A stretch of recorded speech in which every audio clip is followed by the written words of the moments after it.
खुशी और शांति हमारी ज़रूरत है। खुशी और शांति हमारी ज़रूरत है। अगर आप खुश हैं तो दुनिया खूबसूरत है। अगर आप खुश हैं तो दुनिया खूबसूरत है। नमस्कार दोस्तों, मैं विकेश भारती, मोटिवेशनल स्पीकर और ट्रेनर, एनएलपी कोच और साइकोलॉजिस्ट आपका हार्दिक स्वागत करता हूं। एक ऐसा विषय जो हमें खुशी और शांति की ओर ले जा सकता है।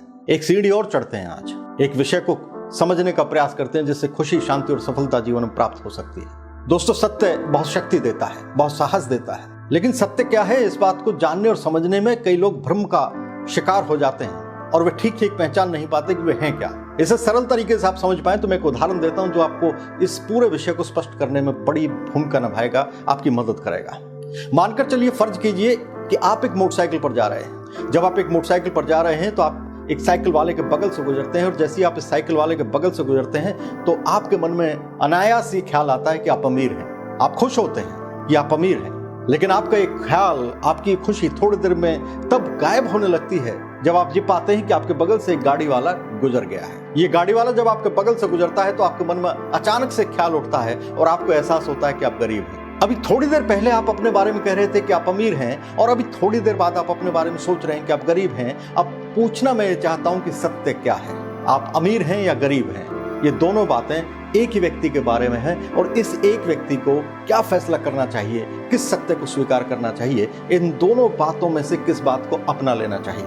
दोस्तों, जिंदगी में ये सत्य जिसे आप स्वीकार करते हैं बहुत बड़ी भूमिका निभाता है आपकी खुशी में, आपकी शांति में और आपको सफल बनाने में। कुछ लोगों ने अपने जीवन के 50 साल बहुत आनंद के साथ बिताए, लेकिन 51वें वर्ष में जाने क्या हुआ, शरीर ने साथ छोड़ा और उन्हें हॉस्पिटल के कई चक्कर लगाने पड़े। एक वर्ष में वो 5 से 6 बार भर्ती हो हॉस्पिटल में और तब दिमाग ने अपनी एक नई पहचान बना ली। इससे पहले उनके मन में हमेशा एक ख्याल आता था कि वे स्वस्थ हैं, लेकिन अब मन में ख्याल आता है कि वे बीमार हैं।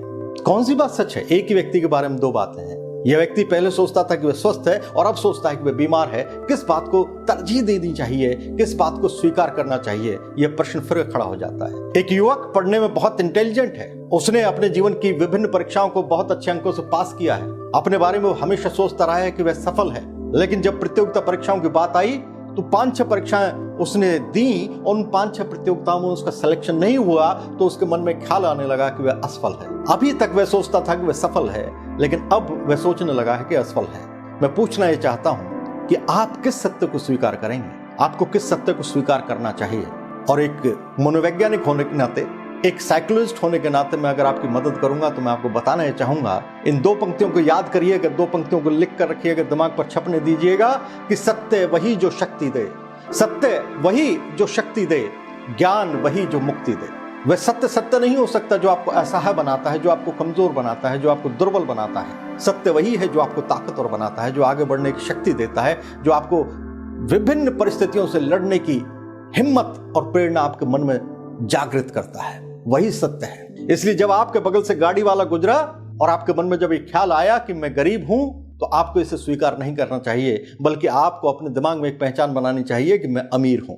इसी सत्य को आपको स्वीकार करना चाहिए कि मैं अमीर हूं। आपने अपने जीवन के 50 वर्ष आनंद के साथ बिताए हैं, उस व्यक्ति ने स्वस्थ रहते हुए बिताए हैं, तो 1 वर्ष की अस्वस्थता 50 वर्षों पर कैसे भारी पड़ सकती है? सोचने का तरीका पूर्णतः गलत है। अगर 1 वर्ष अस्वस्थता में बीता भी है तो इसका मतलब कतई नहीं है कि वह 50 वर्षों पर भारी पड़े। आपके 50 वर्षों का स्वास्थ्य आपको यह प्रमाणित करता है कि आप स्वस्थ हैं। इसलिए अपने बारे में बार बार यही कहें कि आप स्वस्थ हैं। भले ही आप जूझ रहे हो किसी संकट से, भले ही आप किसी शारीरिक अस्वस्थता का सामना कर रहे हो, लेकिन उसके बावजूद बार बार इसी सत्य को स्वीकार करें, बार बार अपने मन को यही याद दिलाएं कि आप पूर्णतः स्वस्थ हैं। और तीसरी बात, अनेक प्रतियोगिता परीक्षा में असफल होने के बावजूद इस युवक को यही स्वीकार करना चाहिए कि वह सफल है। उस प्रतियोगिता परीक्षा में बैठना भी अपने आप में एक सफलता है। केवल ओलंपिक में जीतने वालों का ही महत्व नहीं है, ओलंपिक के लिए क्वालिफाई करने वालों का भी अपना महत्व होता है। उस परीक्षा को पास करना ही जीवन की सफलता नहीं है, उस परीक्षा में बैठने के लिए अपने आप को इस काबिल बनाना भी अपने आप में एक बहुत बड़ी सफलता है। आप देखें, इस बात को जरा समझने का प्रयास करें। लाखों युवक ऐसे हैं जो इतने भी काबिल नहीं है कि उस परीक्षा में बैठ सकें। इसलिए यह सूचना जो आपके दिमाग को दी जा रही है आपके द्वारा कि आप असफल हैं, ये आपको नीचे गिराने का प्रयास आप ही के द्वारा किया जा रहा है, जैसे आप अपनी ही टीम के खिलाफ गोल कर रहे हो। ये मानसिक भ्रम आप ना पालें, इस मानसिक भ्रम से निकलें और अपने आप के बारे में कहें कि आप सफल हैं। इसलिए जब भी आपको सत्य स्वीकार करना हो तो उसी सत्य को स्वीकार करें, उसी सत्य का चुनाव करें जो आपको शक्तिशाली बनाता है, जो आपको साहस देता है, जो आपको संबल देता है, जो आपको हिम्मत देता है, जो आपको आगे बढ़ने की प्रेरणा देता है और जिससे आपके मन में खुशी और शांति का उदय होता है। आपको अपने जीवन की इस मूलभूत जरूरत की पूर्ति करनी होगी और यह आपके सोचने के तरीके पर टिकी हुई है। इसलिए जब जब आप अपने दिमाग को याद दिलाएं तो याद दिलाएं कि आप अमीर हैं, आप स्वस्थ हैं और आप सफल हैं। दोस्तों, अगर ये वीडियो आपको अच्छा लगा हो तो इसे शेयर करना ना भूलें। यह वीडियो अनेक लोगों की मदद कर सकता है, इसलिए इस पावन पुनीत कार्य में अपना सहयोग अवश्य दें। आपका प्रेम हमेशा मिलता रहा है, इसके लिए मैं आपका हृदय की गहराइयों से आभार व्यक्त करता हूं। आपसे निवेदन करना चाहता हूं कि पॉजिटिव किताबों से जुड़ेंगे और नेगेटिव विचारों से लड़ेंगे। नेगेटिव विचारों से डिप्रेशन का, स्ट्रेस का, एंजाइटी का, टेंशन का जन्म होता है। अगर आप सच में किसी भी मात्रा में इन सारी समस्याओं से जूझ रहे हैं तो पॉजिटिव किताबें पढ़ने की आदत डालें। मेरी लिखी हुई 6 किताब आप घर बैठे मंगा सकते हैं, या तो आप वेबसाइट पर ऑर्डर कर सकते हैं या नीचे दिए गए नंबर पर आप कॉल कर सकते हैं। इसी के साथ अपनी वाणी को विराम देता हूं। अगली वीडियो के साथ आपसे फिर मुलाकात होगी। तब तक के लिए विकेश भारती को दीजिए इजाजत।